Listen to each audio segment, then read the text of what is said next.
Bonjour, je me présente, Sonia Abdelewi, enseignante à l'ISETERES. Je vais vous exposer dans cette vidéo les éléments constitutifs de la paie, autrement dit le salaire brut. Le salaire brut, c'est la première charge constituée par une entreprise en contrepartie du travail fourni de son personnel. Voilà. Le salaire brut est constitué par le salaire de base plus d'autres accessoires.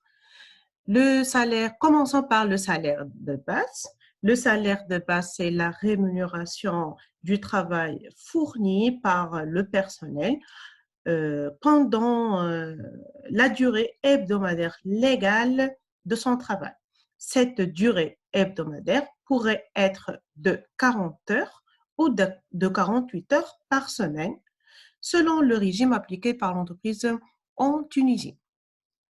Les heures supplémentaires, ce sont les heures effectuées par les travailleurs au-delà de cette durée, c'est-à-dire au-delà de 40 heures ou de 48 heures selon le régime adopté par l'entreprise. Ces heures-là seront rémunérées, pas comme les heures normales, mais avec une majoration dont je vais expliquer plus tard. On ajoute aux heures supplémentaires les indemnités et les primes.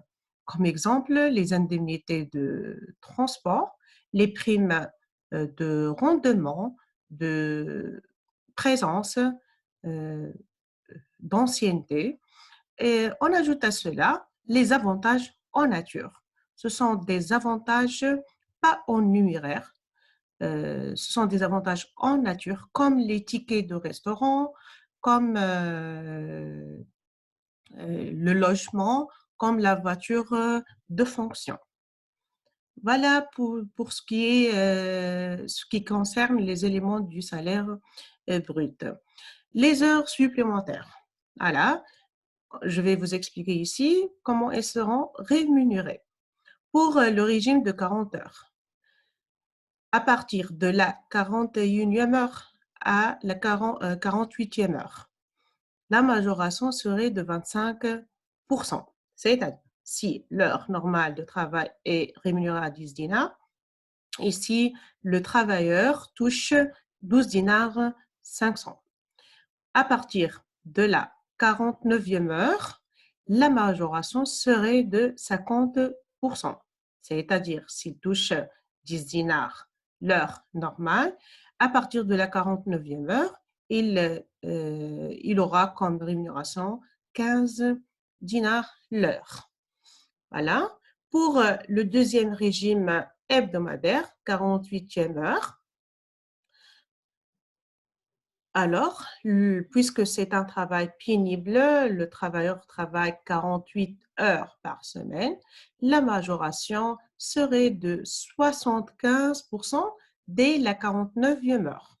C'est-à-dire, si le travailleur touche 10 dinars pour l'heure normale de travail, il aura 17 dinars 500 l'heure supplémentaire. Voilà. Prenons l'exemple du salarié Mohamed. Si ce salarié touche un salaire de base de 800, il a travaillé des heures supplémentaires pour 200 dinars, une prime de rendement de 300, combien serait son salaire brut? En additionnant ces trois éléments, le salaire de base, les heures sup et les primes, on trouve un salaire brut de 1300. Il faut retenir que ce salaire brut est la base de calcul des charges patronales.